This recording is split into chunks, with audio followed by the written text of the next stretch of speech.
Hi, everyone. So today we're with Rachel, and this is an interview with her on the media portrayals on the perceptions of her own Asian identity as a Singaporean. So we had an earlier session with my brother, who is a Thai living in the States.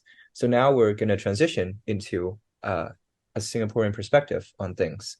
So Rachel, thank you for joining this interview session. Maybe we can just start with a simple question first. Uh, so could you please provide me with an introduction to your community or cultural backgrounds?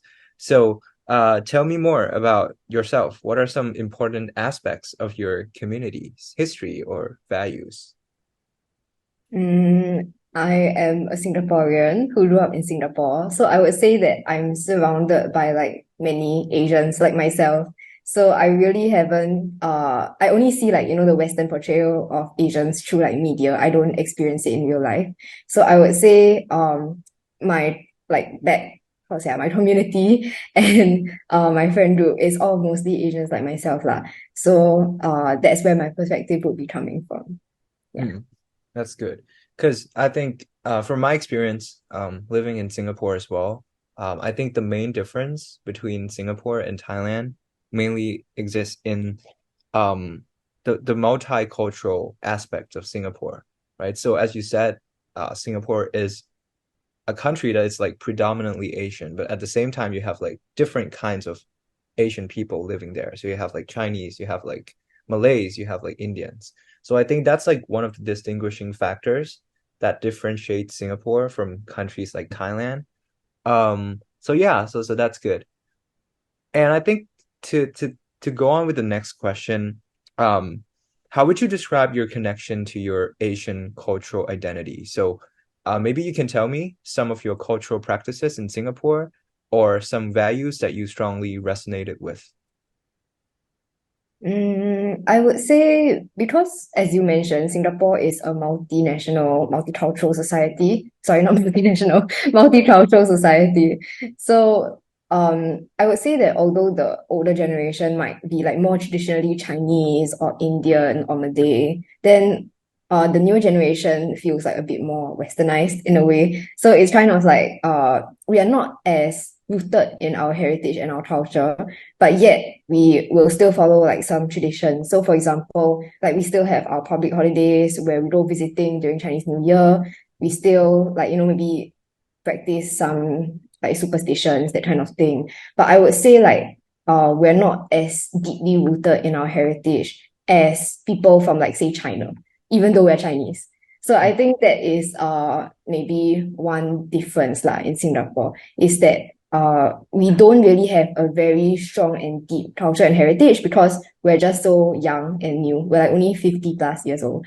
So in that way, Singapore, I think, has a lot more room for to like explore in the future on what our heritage and our culture can become. Mhm. Yeah.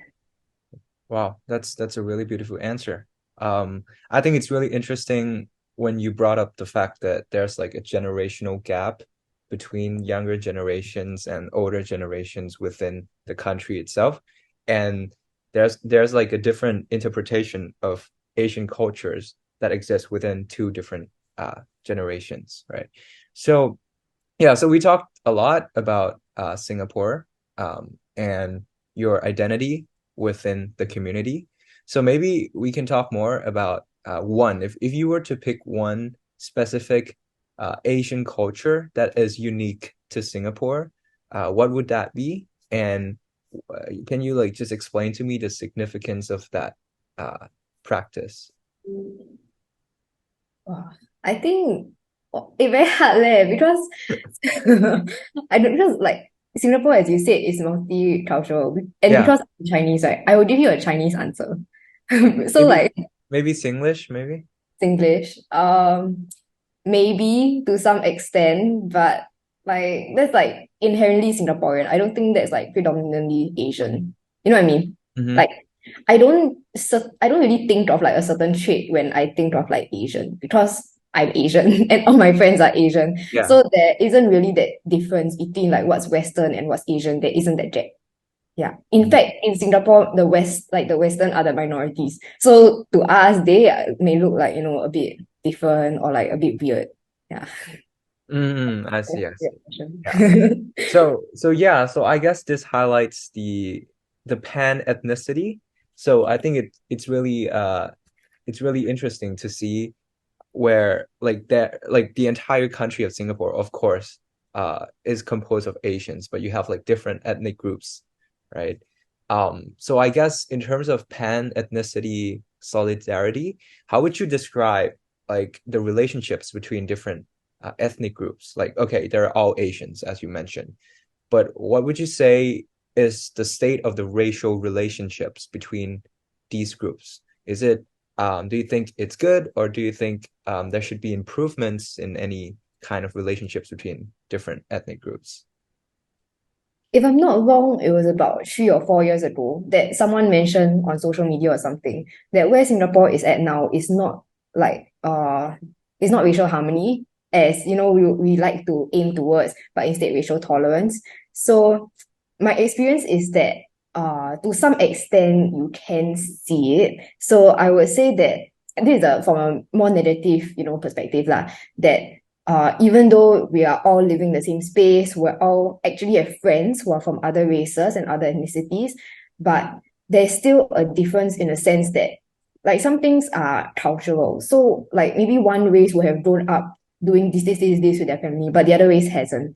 So like while we will accept that that these other races are different, there is still that difference lah. You know what I mean? So I would say that like although maybe like we are very harmonious with each other, there's no like fighting or like riots going on, not like the past. But I would say I don't think we're totally at the racial harmony part yet because there are still these differences that are quite hard to overcome. Hmm. Yeah. I see.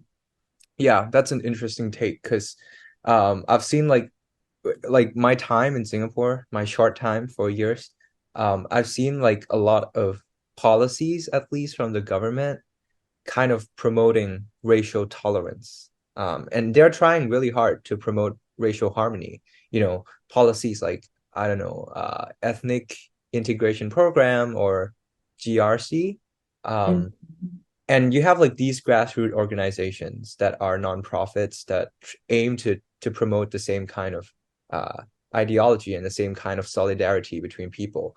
So that's really like, I guess that's like a progress towards the right direction. um Way better, I think, than in the US, where people are like fighting over each other. You have like protests, you have like movements, and you have violence being unleashed towards people. So I guess Singapore is kind of a peaceful state in a sense that a lot of different Asian people live together, and even though they're inherently different, but they're still being able to be tolerant with each other and live together peacefully. So I think that's like one of the great things about Singapore as well. Yeah. Okay, so we talk quite a lot about Singapore. So now I want to transition into a more universal kind of question. So just remember, we're not talking about Singapore anymore. So try to give me your own opinions on this as an Asian person. So in your opinion, what are some kind of stereotypes that you think Asian people in general face? And are there any common stereotypes or misconceptions about Asian cultures that you have personally encountered? And if so, how do you address those stereotypes or challenge those stereotypes? Mm. I would say that a lot of the stereotypes I've seen, as I mentioned before, most of the portrayals of Asians I would see are mainly from Western media. Hmm. So most of the stereotypes would be like, maybe the Asian is like the best friend sidekick, that kind of thing, or like the Asian is the smart one who always like just does well in school, kind of quiet. And I would say maybe at least in the US that might be true to some extent because most of the Asians will actually be immigrants and they might just be trying to keep their head down and try and earn a living there. But I would say that not all Asians in all parts of the world are actually like that. So Asia is a very big continent. Like we have Asians from like China, India, South Korea, Japan, like Singapore, Hmm. and all Asians are different. like every like maybe American person you see might have someone who is similar to them in Asia. So I would say that Asian people are definitely not how like the media or like maybe Western media in particular would portray us. We are actually very different and we're not just all like shy and smart lah. So Mhm. that's definitely not me. I'm not like that. And I don't say I would like purposely try and like break out of that stereotype because I don't really feel stereotyped in that way. A lot of my friends are actually very different lah. So we don't really have that perception of Mhm. Asians. Yeah. Yeah, cool. That's a really fantastic point. I think when you were talking about how different, Asian people have different experiences and different kinds of upbringings and stuff like that, I think that's really the entire point of this research, right? Because we want to talk about, okay, what are the differences in experiences? What is the difference in perception of a Singaporean and a Thai person? Because it's almost impossible for two people from different, origins, different nationalities, to have the same monolithic perspective on things. And that's exactly what the media tries to do. They try to portray Asian people as like this one monolithic kind of person. And that's not true, right? Because there are nuances related to our identity, as you mentioned, right? Yeah. So the next question, Rachel, I want to give you some terms or some vocabs that you might not be familiar with. If you are familiar with them, maybe you can try to attempt to explain that to me, but no worries if you can't explain it perfectly.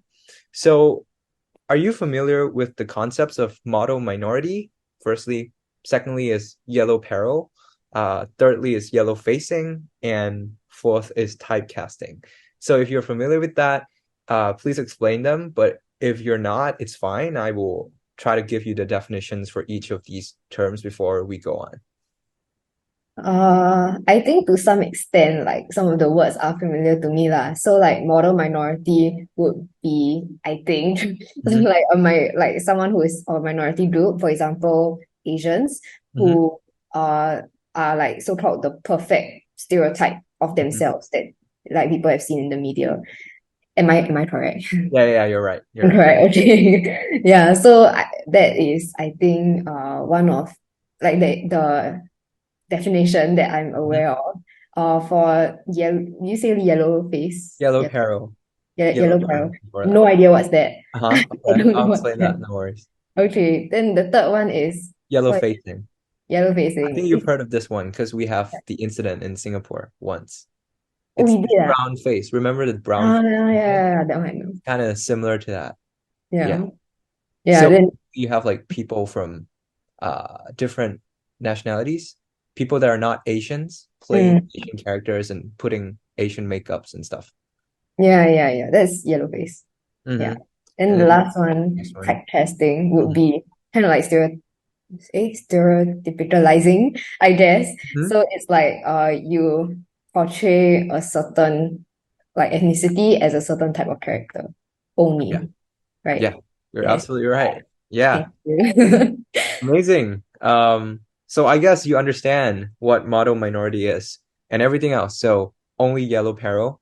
So yellow peril is actually a term that originated in the late 19th century and early 20th century, primarily in the Western world. Maybe that's why you're not familiar with it. So it refers to this perceived threat and fear of East Asian societies. So like countries like China and Japan as like this menacing force that would dominate and threaten the Western civilization. Um, because there's like just to give you like a background information on this, I think in 1965 there was a Chinese Exclusion Act that was being passed within the United States Congress to kind of promote this anti-Asian sentiments. So that's why yellow peril was being weaponized as, portraying Asians as the coolies or people that can like bring down the Western civilizations. So that's why you have like yellow and then you have like peril, right? Because peril is like danger. Yeah. So that's the meaning of yellow peril. Um, yeah, cool. So we talked a lot about these four different terms. Now I want you to think of, are there any specific movies? It can be like an Asian movie in Singapore or any other, Hollywood movies uh that you have watched that had a significant impact on your perception of Asian identity. Do you have that? And if yes, can you tell me and elaborate more on one of those? Okay, so this is like a very stereotypical answer, Hmm. but I think when Crazy Rich Asians came out, right, it was quite a wow thing. Hmm. Like, I mean, although it is a movie like solely of Asians, right? But it showed Asians in an entirely different light. So I think before that, like Asians were mainly as the side character lah. So okay lah, to give an example of maybe where the Asians were the side character, I just watched Fast and Hmm. Furious. Yeah. Yeah. And then one guy who is, I think he's a hacker or something, but he's in the show lah. Then he's Yeah. like the only Asian there. So yeah, then I think Crazy Rich Asians was quite a fresh, like, I don't know, fresh perspective, because it was like one of the biggest Western movies that had a pure Asian cast, if not the only movie, I think. Yeah. But it portrayed Asians as like firstly the main character, secondly rich. So it was like it gave them like individual characters and like backstories and personalities. So I think that was quite different as to what the Western media has portrayed in the past lah. And how I think it was impacted me is I don't know, not much to be honest. But like I live in Singapore and it was filmed in Singapore. So it was quite nice to see like all the scenery and everything. And I kind of like felt like, oh, they're making a movie about like kind of my country to Yeah. some extent. And it gave me like a bit of like representation. So I felt kind of Mhm. happy. Yeah. Yeah. Yeah. For Mm. sure. It was a really great movie when it first came out. And yeah, as you mentioned, it gives the entire new portrayal. It kind of debunks the entire stereotypes surrounding Asians as people usually they exist in like side characters as you mentioned. And usually they're not like this rich or there's no, background stories to a lot of Asian characters. So basically, these characters are like just crafted to kind of fulfill the main character stories without really, with like really a formulaic kind of backstory to it. But Crazy Rich Asians kind of break out of that stereotypes. So yeah, so that's really great as well. Um, yeah, so we talked about yellow facing, and I think it's interesting to see how yellow facing and brown facing in Singapore specifically kind of share similarities. So yellow facing is when like the majority groups of people, so white people, um, kind of use makeups of Asian people, which are the minority groups within the United States. And at the same time, in Singapore, the Chinese is a majority group of people. And maybe the Indians are like not really the minority per se, but maybe exist in lower proportion as compared to the Chinese. So I think these two concepts really share resemblance to each other. And it's interesting to see how dark facing or brown facing also occurred in Singapore as well. So maybe can you just give me a primer or basically just like a uh, brief explanation on the entire, controversy of brown facing in Singapore?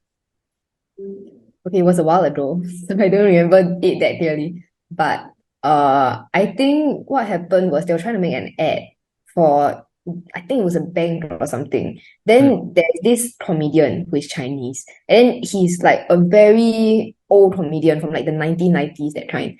So he was tasked to like kind of portray the four minorities, sorry, the four races in mm, Singapore. And then that's why like I think he kind of like painted his face brown or like used like brown makeup to make his skin tone darker lah. And a lot of people had issue with that. They were like, oh, like why can't they just get a brown person to do it instead? Yeah. So but then some people were also on the flip side, they were like the so-called funny thing, because he's a comedian, right? The so-called funny thing is that he's supposed to be one person portraying the four races. mm, So they like, I mean, some people didn't take it offensively, some people did, but there was a whole controversy about it lah. And yeah, and then like I think the issue grew up quite a lot. Yeah. Mm, yeah, I guess that's like one of the main issues, um, I guess in Singapore and also in the United States as well. Also, I think it also ties to things like tokenism. I think this is not limited to media per se, but you see this plays out in education, as SAP school, where like Hua Chong Institution, for example, where people, are predominantly from Chinese racial groups, but you have like maybe a few Indians or other groups of people just to act as this like token to the school, right? So I guess if you think about it, Singapore is a pretty progressive country in terms of racial harmony, but at the same time, there's still a bit of a problem as well. So yeah, so that's also one pointer to take note of, I guess. Yeah, so we talked a lot about, the negative stereotypes that Asian people face. So now let's talk more about, the movies that break out of those stereotypes. So we talk about Crazy Rich Asians. Um, so now I want you to think like, can you identify with any Asian characters or storylines in any movies or TV shows that you feel challenge or break away from these stereotypes? Oh, do you watch? It's called Fresh Off the Boat. It's a TV series, Yeah, yeah, yeah. I right? saw that. Yeah. Like it, okay, it's so funny. And then like I think the mom reminded me of my mother because Mm, like I think she portrayed the like typical Asian mom quite well. But then at the same time she's also a parent who wants like the best for her kids. And mm, like I thought that was like my mommy lah. Yeah. And then the kids are also like I think they portrayed the kids quite well because they're all like very different. So if I'm not wrong, the oldest one is like he doesn't care about his studies, he just wants to play in school. And then the middle one is he's like kind of like I don't know, he's like the good kid, but like at the same time, mm, he's just like I don't know, he's just there. He's a middle child, so he's just like kind of mm, there. But like the youngest one is like the super smart one, wants to be president, that kind. Yeah. So I think it did portray like some of the stereotypes quite well. So like the younger son is like super smart, right? But at the same time, they also had the elder son who was like just your typical child lah, like not the stereotype that we have seen many times. So I think in that sense, they did portray like Asians like quite well-rounded. They didn't like only show a certain perspective. Yeah. And then even though this like Asian family was the main character, they also had interactions with other ethnicities and other races. So I think it was quite interesting to see in the show. I didn't watch all of it, but I think like it was quite interesting to see their family lah. And it reminded me like a little bit of my own family. I said that they were in the US, so they had like a very different experience and some experiences. It also helped me to kind of relate more to what Asian Americans go through. Yeah. mm. Yeah, for sure. I think, yeah, part of the reasons why these shows and movies are breaking out of stereotypes in the first place is because, they make us feel like we're part of the story. They make us feel heard. They make us feel represented within uh, the media or like the entire entertainment industry itself. It's pretty homogenous. You have people like Christopher Nolan, director.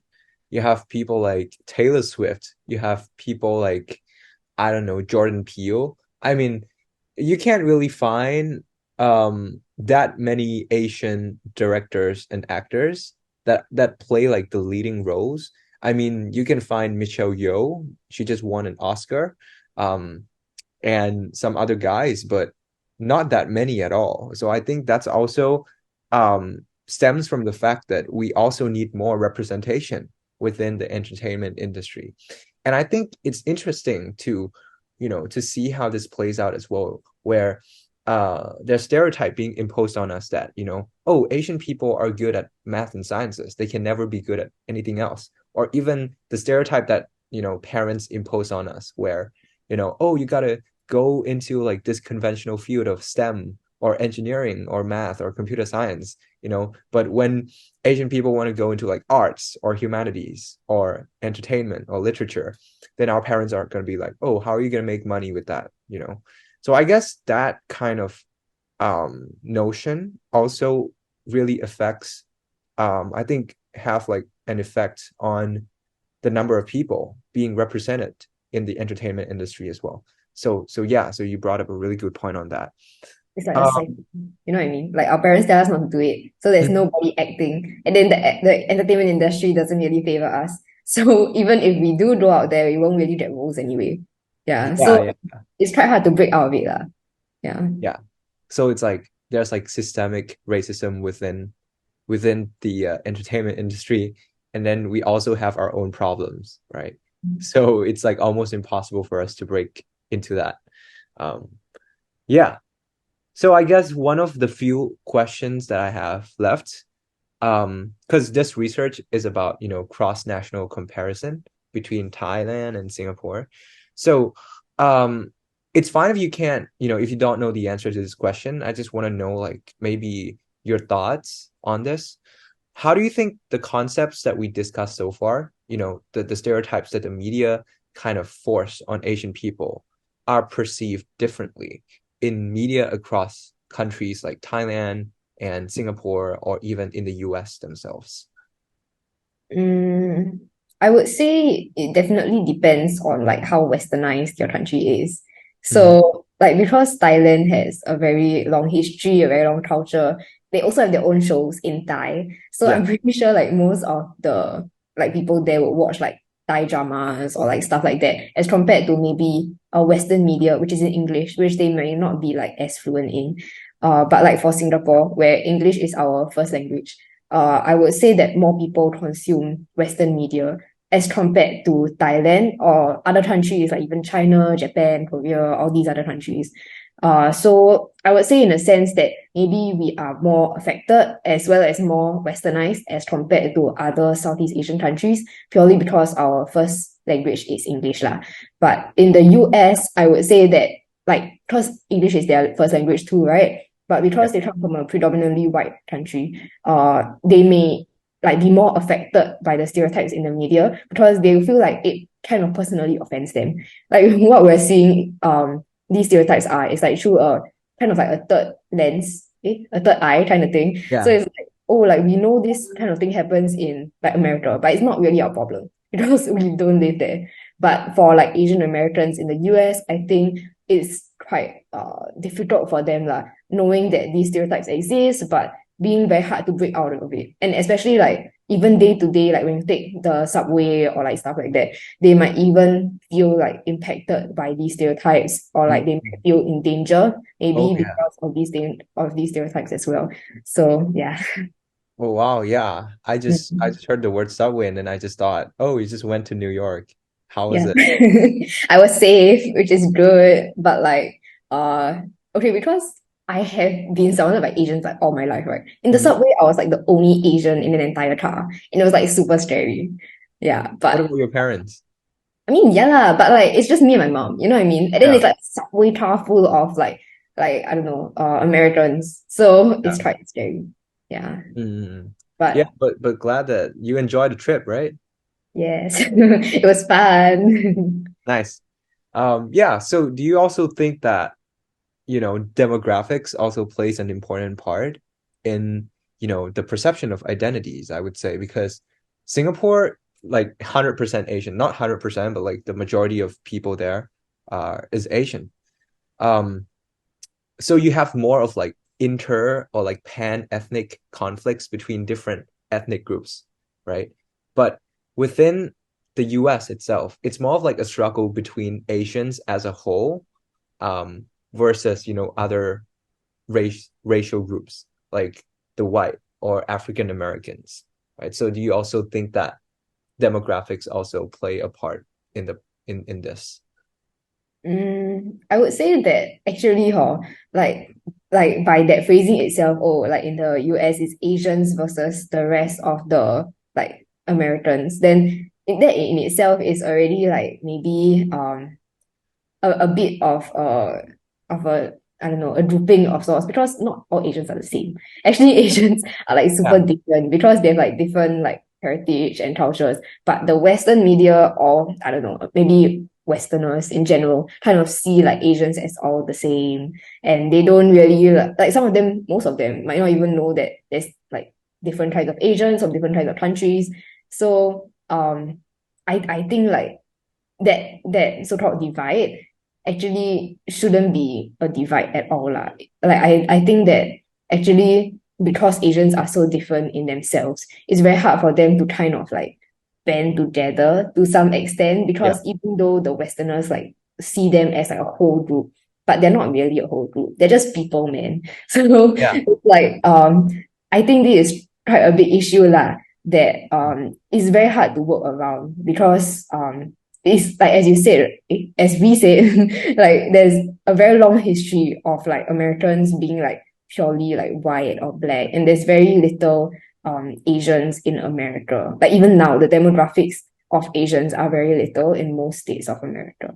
So it's I think it will definitely be very hard to change this, but hopefully like I don't know, 10 years, 20 years later, this we can like have some improvement lah. Yeah. Yeah. Yeah, Mm. I guess that's also the concept of like racial lumping. And that's exactly why it's so difficult for Asian Americans itself in the US to fight, right? Because they have to kind of find strength in numbers. So Asian people have to like put aside all of their, nuances and difference and to kind of come together to fight other people, right? As an Asian itself. So that might undermine, the nuances within each, Asian ethnic groups itself. And that's why it's really hard to kind of form a coalition that is absent of conflicts. So yeah, so I guess that's really a struggle that I would say you brought a really good point in terms of how that distinguishes from countries like Thailand or Singapore, right? Okay, so I guess the last question that I have for you today is more about, us moving forward into the future.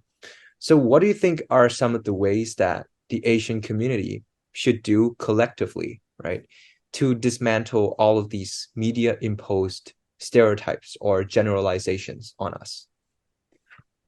Mm, I would say as this is in particular for Asian Americans who would feel this firsthand, I would say that they should speak out about their experiences, which many of them have been doing. And they should try their best to like break stereotypes, even though it may be difficult, because like it's not just that like Asians want to get into STEM for the money. Everyone wants to get into STEM for the money. Hmm. So it's very hard to like kind of in the media portrayal to break into the industry when you already have like kind of this disadvantage like because you're Asian. So but I think that definitely I hope to see like more Asians in the media in as like singers or actors, or like I also hope to see maybe less stereotypes of Asians just in general. So sometimes it's not just about media portrayal, sometimes it's just about people's thinking, like passed down from their parents or like even from like experiences they've had in school and stuff like that. So it can be very hard to break these stereotypes, especially because there are just that many Asians in America, and that probably won't like increase exponentially like in the next few years. But hopefully, people's mindset and way of thinking will lah, especially because the world is more interconnected now, so they are more exposed to like different types of media in different countries. So I would say like K-pop is one, and then there's like your J-pop, there's your C-pop, all your pops. So they can definitely be more exposed to other countries' media and hopefully learn from that as well. That not all Asians are the same, lah. Hmm. Yeah. That's an awesome response. Yeah, so hopefully things are gonna get better. I think, of course, there needs to be more conversations about this, and of course, I think one of the main takeaways that we can get from this conversation is that we have to distinguish Asian. We can't lump them together and expect them to be the same, right? We have to be more cognizant of their differences, and we have to know more about their unique experiences and cater to their differences, to come up with the best possible solutions for everyone, right? Yeah, so that would all for today. And thank you, Rachel, so much for agreeing to participate in this interview. And I hope you have a great day. Thank you. Bye-bye. Bye. Bye.